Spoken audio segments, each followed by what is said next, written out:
नमस्ते. महायुती सरकारने निवडणुकीपूर्वी लाडक्या बहीण योजनेची घोषणा केली. या योजनेला राज्यातील महिलांनी मोठ्या प्रमाणात प्रतिसाद दिला.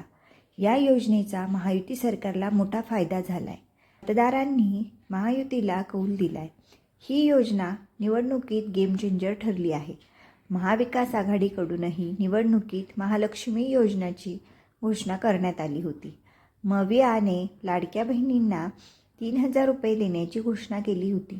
मात्र तरीही मविआचा दारुण पराभव झाला. आता महायुतीचे सरकार पुन्हा आले आहे. निवडणुकीपूर्वी महायुतीने लाडक्या बहिणींच्या हप्त्यात वाढ करत 2,100 रुपये देणार असं म्हटलं होतं. आता महायुती आपला शब्द पाळणार की नाही याकडे सर्वांचे लक्ष आहे.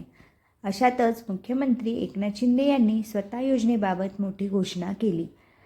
एकनाथ शिंदे यांची मोठी घोषणा कुठली आहे ते बघूया.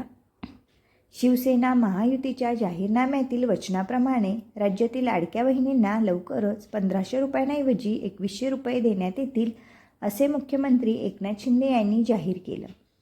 विरोधकांना विरोधी नेता बनवायला संख्या नाही, तुम्ही साप धुवून टाकलंय अशा शब्दात मुख्यमंत्री शिंदेंनी लाडक्या बहिणींचे कौतुक केले. राज्यात यंदा लाडक्या बहिणींची लाट होती आणि त्यात विरोधक वाहून गेले. हा चमत्कार लाडक्या बहिणींनी केला. त्यामुळे हा लाडका भाऊ तुमच्या पाठीशी खंबीरपणे उभा आहे.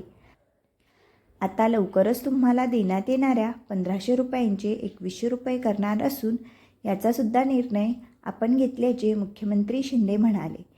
आता डिसेंबरचा हप्ता कधी मिळणार हे बघूयात.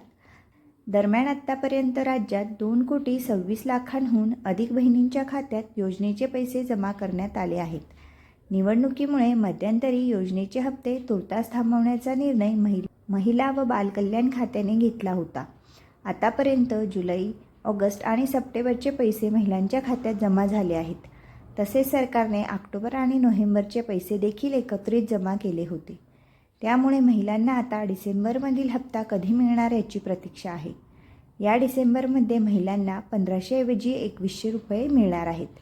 तर ही सर्वात आनंदाची बातमी आपल्या लाडक्या बहिणींसाठी आहे. चला तर मग अशाच नवनवीन अपडेट्ससाठी चॅनलला नक्कीच सबस्क्राईब करा आणि जवळच असलेल्या बेल आयकॉनला नक्कीच प्रेस करा. पुन्हा भेटूया अशाच एका नवीन अपडेटसोबत. धन्यवाद.